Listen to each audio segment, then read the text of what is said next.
Tollywood star heroine Samantha మరోసారి పెళ్లి చేసుకుంది. కోయంబత్తూర్ ఈషా ఫౌండేషన్లో కొద్దిమంది బంధుమిత్రుల సమక్షంలో సమంత రాజ్ నిడిమోరుల పెళ్లి జరిగింది.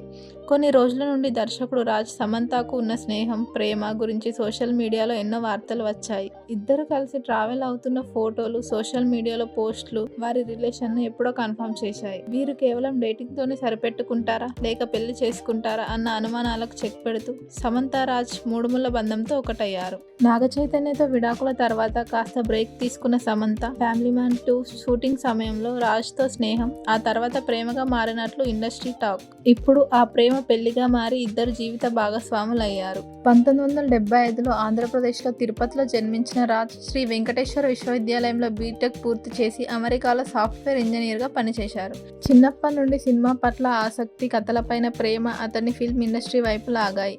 అమెరికాలో తన ప్రాంతానికి చెందిన నటుడు, దర్శకుడు కృష్ణ దాసరకోతపల్లితో పరిచయం కావడం, ఇద్దరు కలిసి చేసిన షార్ట్ ఫిలిం సక్సెస్ అవ్వడం అతడి కెరీర్కు టర్నింగ్ పాయింట్. ఆ తర్వాత ఇద్దరు కలిసి ఫ్లవర్స్ అనే ఇంగ్లీష్ సినిమాతో దర్శకత్వ రంగంలోకి అడుగుపెట్టారు.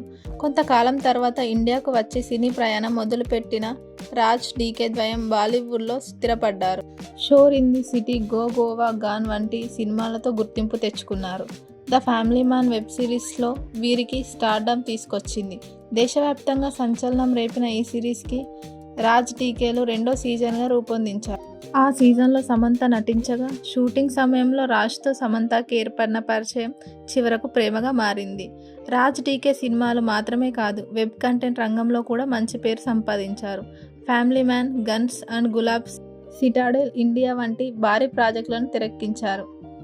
తిరుపతిలో పుట్టి అమెరికా మీదుగా బాలీవుడ్కు చేరిన రాజ్ ఇప్పుడు స్టార్ హీరోయిన్ సమంతతో జీవితంలో కొత్త అధ్యాయాన్ని ప్రారంభించారు. తెలంగాణ, ఆంధ్రప్రదేశ్, తమిళనాడు, కర్ణాటక, పుదుచ్చేరిలకు చెందిన వారు ఎక్కువగా రాజ్ గురించి గూగుల్లో వెతికారు. చూడాలి వీళ్ళ జంట ఎంతమందికి ఆదర్శం అవుతుందో. కలకాలం కలిసి ఉండాలి, హ్యాపీగా లైఫ్ లీడ్ చేయాలని మనందరం మనస్ఫూర్తిగా కోరుకుందాం.